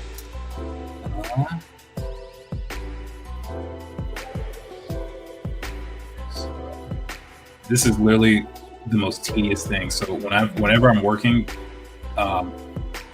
this is the time where I'll put on the audiobook of something, or I'll just watch YouTube, listen, because I don't really have to think in this phase so much as just execute. And I think for right now, I'm just going to have the lines be really rough just for you guys to understand what I do. Just literally color picking and plopping in colors. And obviously, I can go in and do things correctly, but I'll do that later. And it's kind of cool seeing it all kind of come together, you know? Amanda said, "I just dropped my oil paint palette. It must be nice to clean up after making digital art." Oh my gosh, I am so sorry. It is nice to not have to clean up, but there are other things that you have to worry about, like a power outage, or your file gets corrupted, or it not saving on the USB properly, all of which has happened to me before, and I've lost significant amounts of work. Which reminds me, I should save this. Okay. So yeah, you don't really have to do Command S or Control S on an oil painting. It's not quite the same. But I do see your point. It's definitely nice to have to clean up after everything.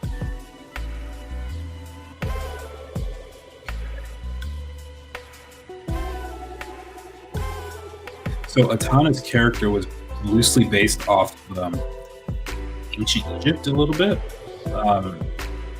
One, because of the color yellow. I just kind of associate yellow with Egypt because, of all the... First off, it's very hot there. And I just, I never really see a blue Egypt. I'm sure there's been cold days in there before, but I don't associate with that. And then some of the shapes, even the type of sandals that she's wearing, or I'm sorry, not sandals, boots that she's wearing was based off of sandals. Like that yellow triangle shape on her toe is exactly what that was. So one thing you guys might be noticing is I'm purposefully not doing the glowy yellow right now, because that's going to come in a little bit. I'll show you guys how I get that glowing effect, because that's actually the last stage. And it's also kind of the most fun to me to see how it looks, because you can really exaggerate the glow. Look at that, you know. All right, let's get that here. Cameron says, "Remember, Jesus saves." That is true. Jesus does save. Praise His holy name.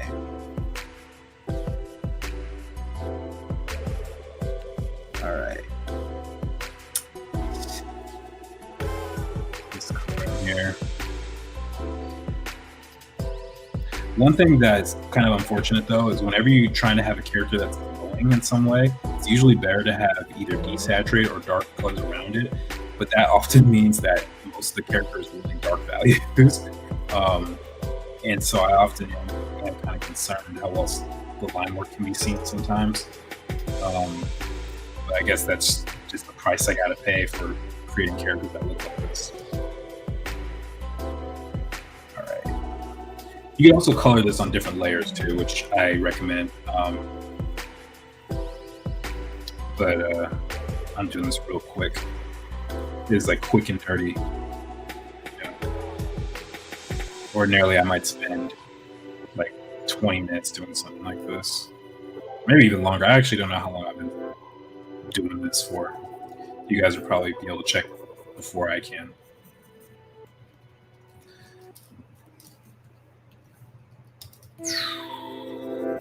Realized I forgot to include a line on her gauntlet or forearm bracelets.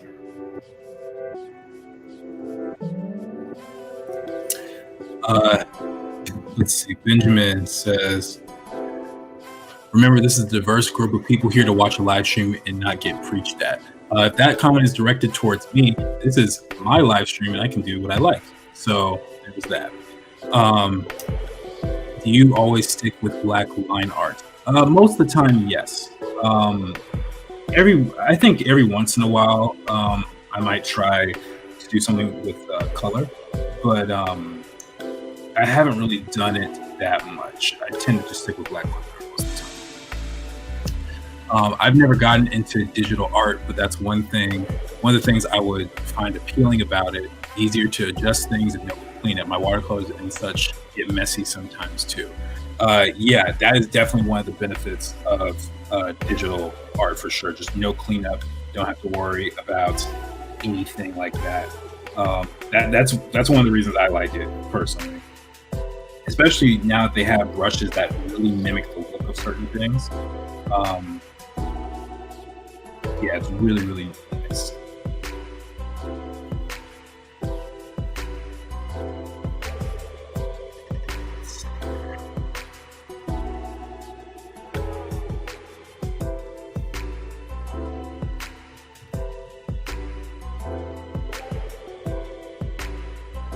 Okay, so oh yeah, the goggles. Gotta get the goggles here.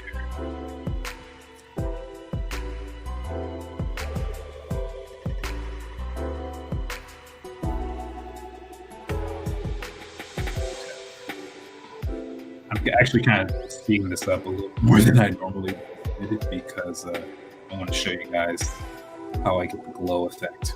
I'm curious if any of you can guess how I do it before I say anything, though.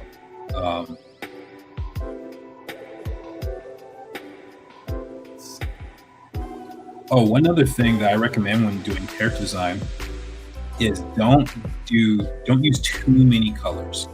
I think it's really important that you limit your color palette. If you really look at my character here, she's like 4 colors outside of her skin, right? You have the brown of her hair, you have the red on her shirt, which is also the same red that's on her goggles, the gray of her cloak. This purple is the same on her gauntlet, on her strap, and on the boot, and then the yellow. And that's basically outside of her skin, right? So limiting colors is actually much better than doing too much because you don't want to cause your viewer to have some sort of seizure just by trying to look at all your colors, right? That would not be fun. I don't think they'd look at any more of your content if that were the case. All right, so this is real messy, but we'll move on for right now. So what I do is I'll make a new layer, and I will color pick the yellow here, and I'll just go in and cover all of the areas here. Actually, so there's two ways you can do this. One is you can just place everything here exactly as is, and then you can go to filter, blur, Gaussian blur, and then you just expand the radius out. You can see it already kind of has that glowing effect. Another thing that you can do, especially if you have your glowy color on a separate layer, then what you can do, let me put it in a couple more places so you guys can see it better.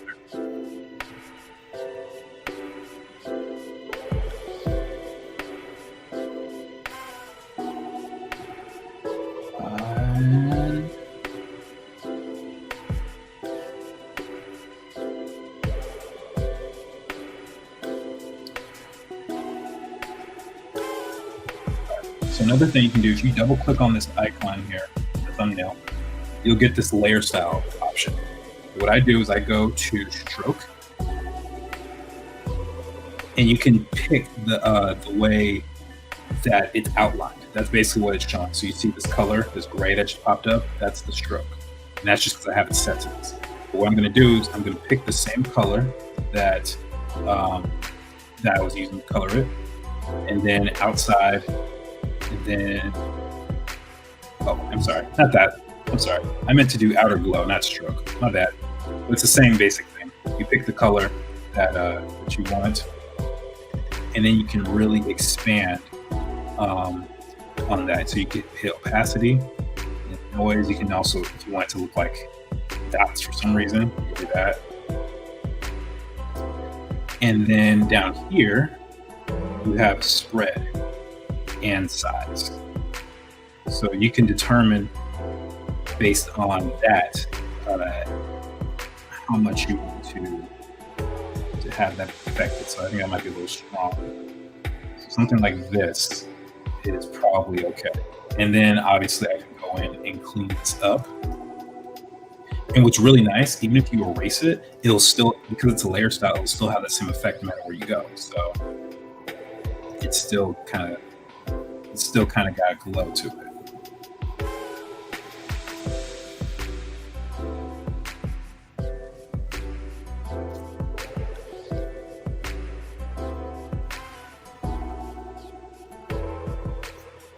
All right.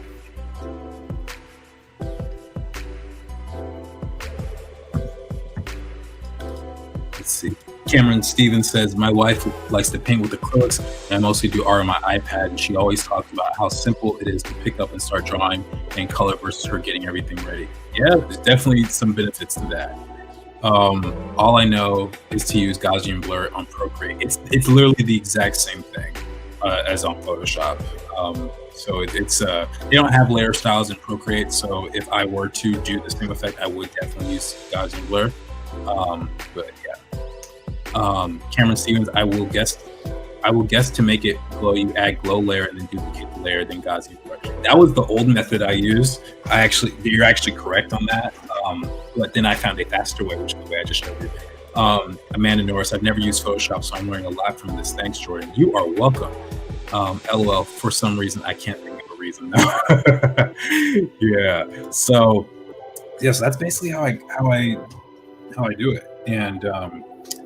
And then the other thing I forgot to mention, I should also add a shadow layer, right? She's going to be affected by certain elements of lighting. So what I'll do is I'll create a multiply layer. I like to use like a purple because purple is, to me, the perfect balance between a warm and a cool color, because red is kind of starting to shift toward warm and heat.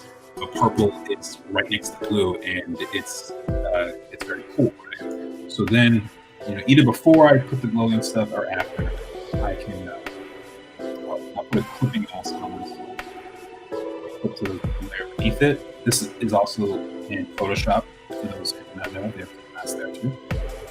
And then I'll just kind of add some shadow there. Give her some definition. Don't need to make it too strong, just enough to so our power is going to be coming from our hands, so I need to do the opposite side like this. There. You can always increase the opacity. I can always lower the saturation in some parts. Let's get her nose and her hips.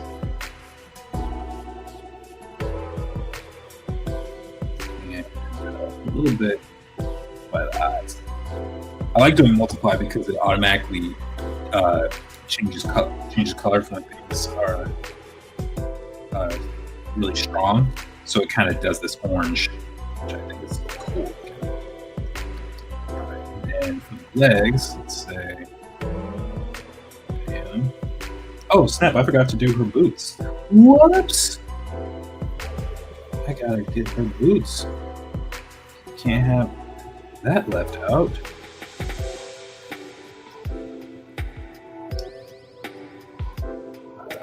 Let's see. Yeah, just make it simple. I'm just going to block all this. Sometimes I try and be super delicate with this stuff, and then I am like, you know what? It's better to have simpler shapes anyway. So let's just do all of that.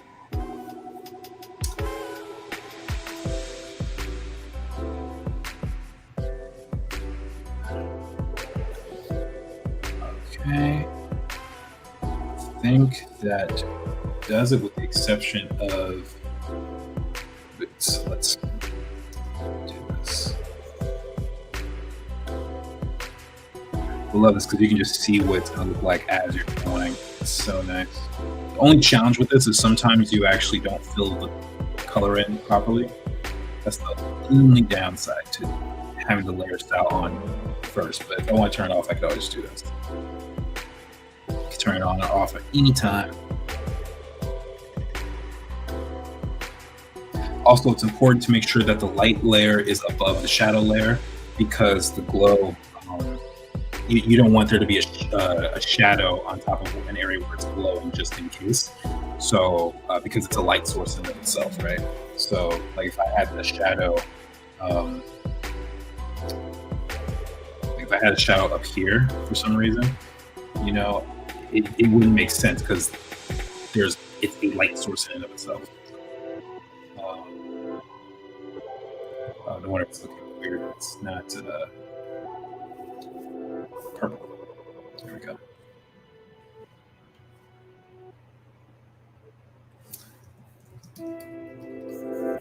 Right.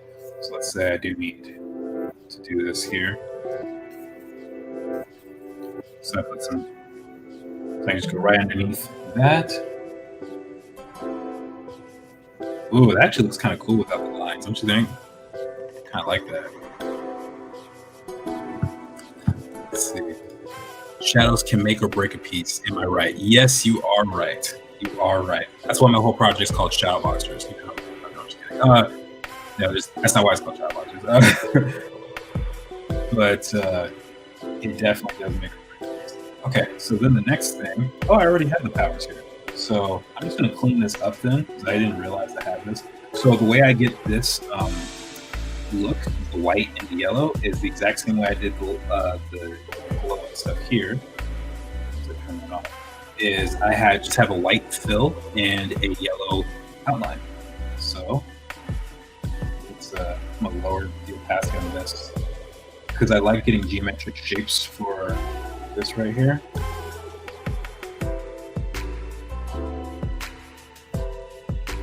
It's part of my style guide for like,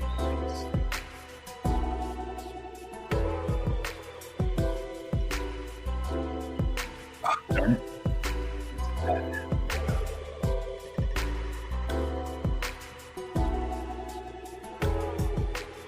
Also, thank you guys for sticking with me. I know the stream is running, but I figured that considering this is my channel, I can go for as long as I feel like now.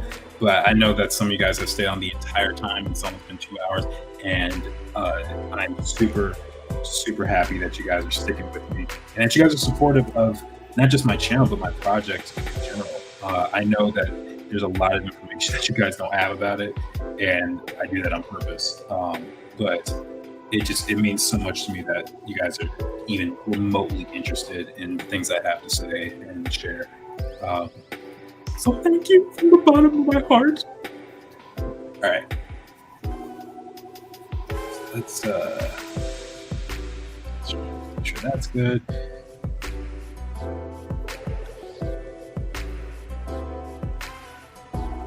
You know, I probably should have done is drawn it on straight and then flip the perspective around, but it's too late for that. I'm not going to do this. Outer glow. Let's spread that out a little bit more. Ooh, that's cool. Yeah. Amanda says, I have no life. You are awesome, dude. I'm sure you do have a life, but thank you. Thank you so much. Yeah, I'm digging this. It's kind of cool. Rough in some parts, you know, not colored exactly properly, but I think it's doing all right. She's looking cute, you know? All right, so now I'm just gonna go back in and clean up this stuff. I've done the most exciting part where I've basically seen the end results of it. So now that I'm satisfied with that, now I can really just take the time and go in and do the stuff that's a little bit more boring, which is filling in these little things here. And the only reason I'm doing it this slow is because, one, I'm not using Clip Studio Paint, which does this really quickly, and two, because my settings changed after I had to send my computer to the Apple Store. Yeah. Right before classes started, too. That was fun.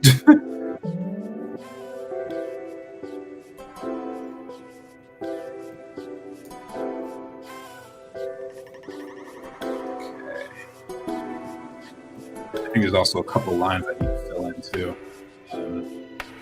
Like this gauntlet's supposed to have a line right here.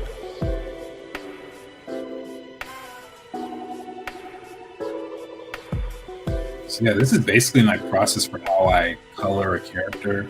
You guys saw me start off with the sketch, at least on the last stream you did. I still have the layer, I think, so I'll show you guys in a minute what that looks like. And then once I get the clean line art, or at least clean enough, then I'll move on to flat colors. And especially since I have the colors sorted out already, that did take super long.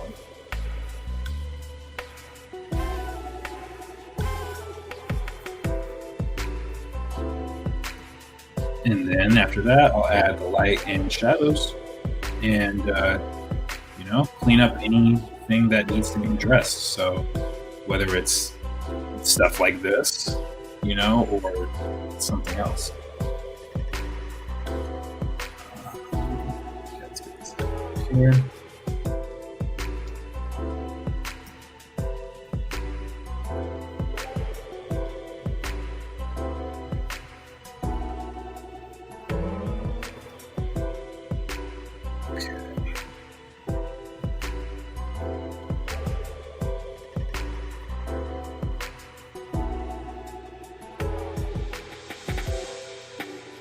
Color picking is so nice. It's one of the best things ever. Okay, so, and as I'm doing this, I'm noticing a couple of small mistakes, things I forgot to do initially. Like, for example, I forgot to give her the other side of her goggles. These aren't attached to anything on the side here, like it is here. So that's something I have to address. I always forget that. I gotta make sure I look on that. Also forgot about the jewelry in her hair. These little rings here, which I think break up the monotony a little bit, and it kind of shows her upper class status just a little bit, you know. And I think it's kind of cute. color of her lips. Almost forgot that.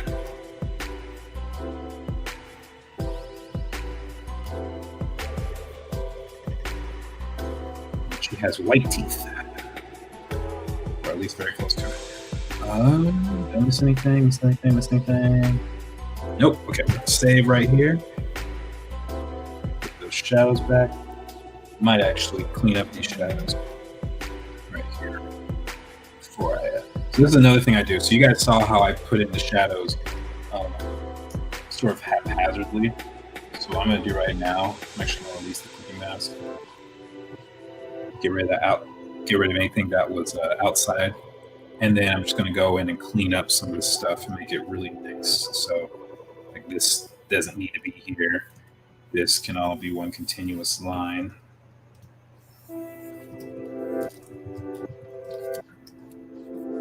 Oops.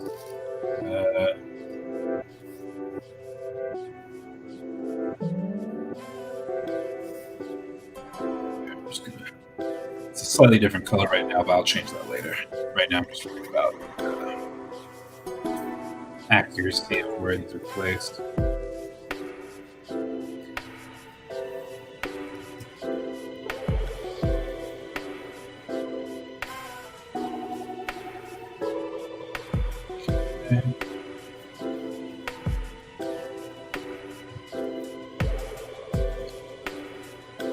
There's several things I forgot to do in this drawing. That's okay, you'll see me fix them up momentarily.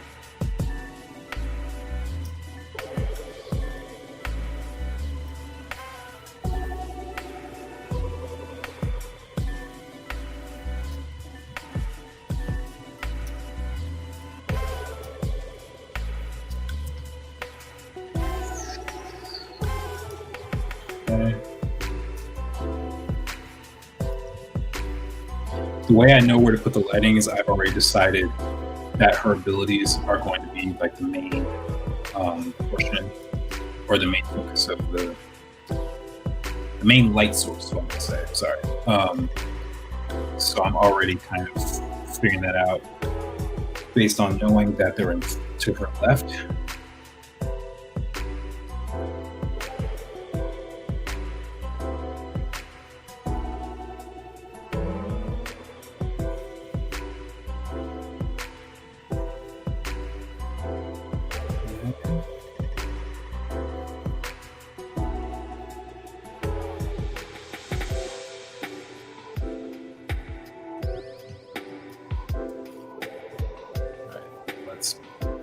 Give it the proper color now. Let's make sure it's all even.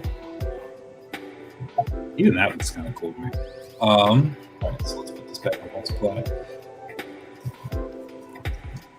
I think I also overestimated how long this was going to take me, or underestimated, I mean.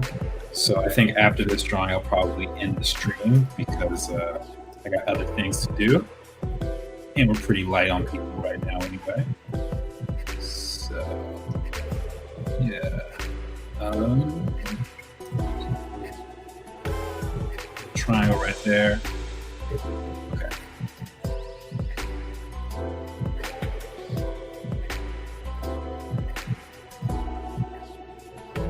Let's clip that in. Then let's just double check these effects on the clothing. That's outer glow. I think I want that spread to be a little smaller.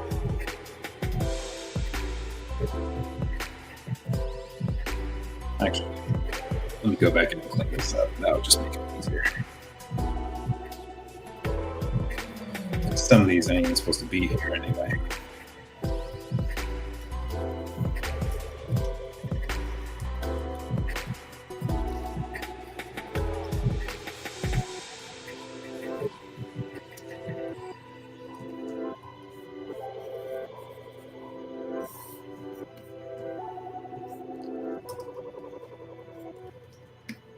Okay.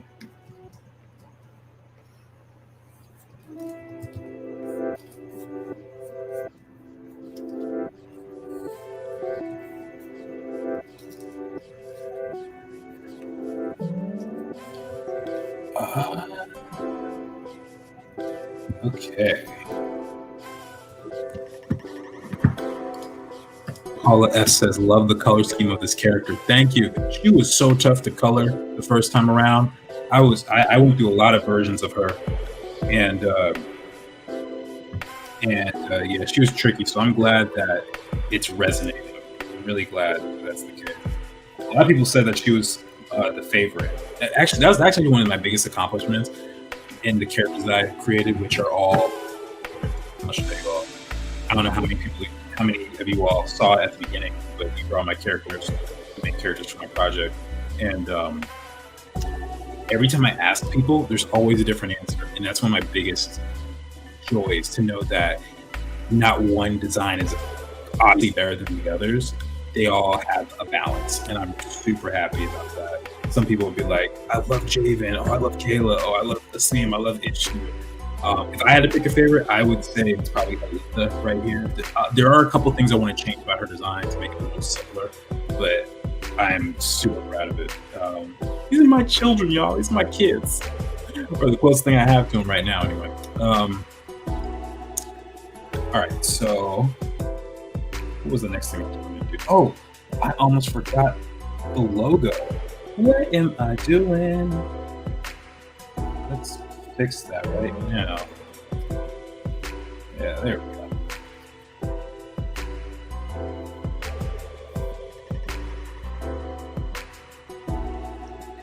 All right. So she's looking like she's ready to go. And then let's add that outer glow again. Effect. Make it a little stronger. Oops.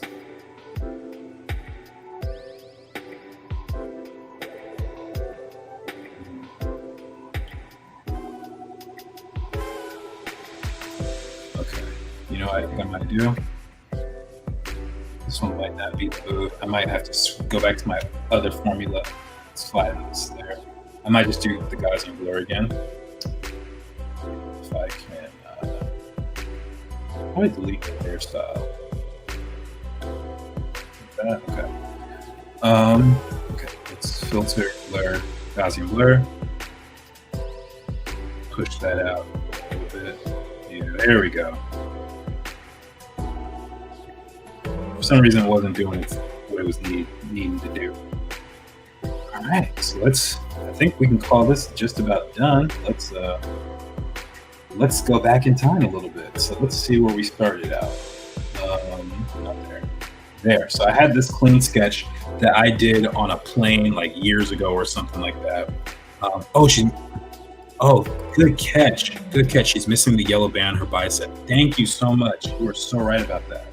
Okay, so let's fix that.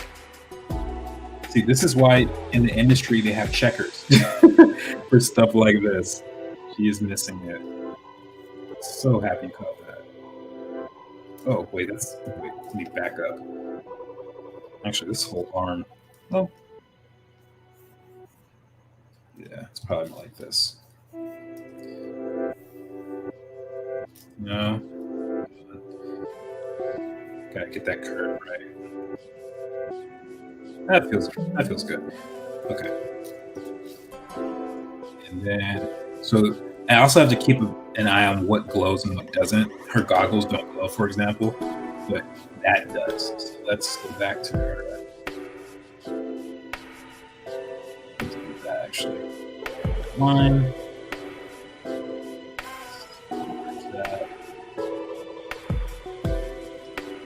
I'm gonna hire you to be a checker, man, when I do my comic. Oh yeah, that's something I forgot to mention. I decided I'm going to create a webcomic of this project. Now, it's not going to come out for a while. I'm just letting you all know right now. There's still a lot I need to work on. The story is really close to being there. There's a couple of character arcs I want to make sure I get pretty solid. I like to try and work back from the back of the story or the end of the story to the beginning as much as I can, so that way I can do some proper foreshadowing and build up certain events and just make sure I know where I'm going. But it's really close, and once I do that, I'm going to write the scripts for the first season, my plan. If it were a TV show, I want it to be like 5 seasons of like 12 episodes or something. Um, but yeah, I'm gonna write it out, and then I'm gonna do concept art for the project, get the environments, the side characters. Main characters are all done, but side characters, props, anything that's needed for the world, and then I'm going to work on pages for the comic. And I might even do a couple of streams in the future where I include or I show you guys some of the stuff that I'm doing for it. I think that would actually be a lot of fun for you guys to see that. And so yeah, that's one of my personal goals for the next year, is to just work on that exclusively. So you'll continue to see Shadowboxers stuff, but you probably won't see a comic for a year and a half, maybe 2 years or something like that. I know it's a long time, but I want to make sure it's done right. Last thing I want is for me to do a haphazard job and build up all this hype for a project that's not even good. So I have very high standards, and yeah. So thank you all in advance for understanding. Okay, I think that's close, and then let's get rid of. Actually, don't know how to get rid of that. That was my blur. Yeah, there we go. Belt's a little flat, but you know what? I'm just not gonna bother with it right now. So that is it. So let's move it over. Turn around.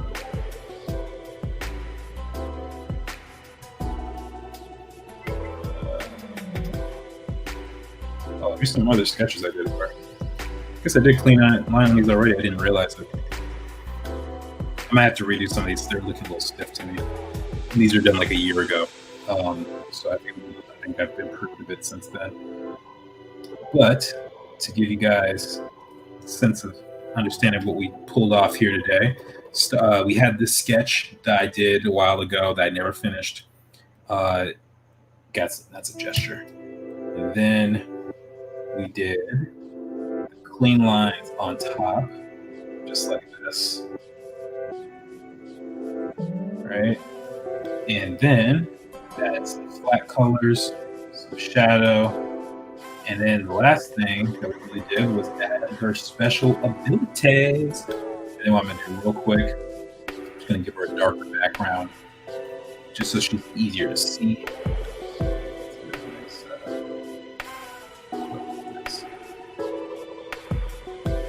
Too saturated.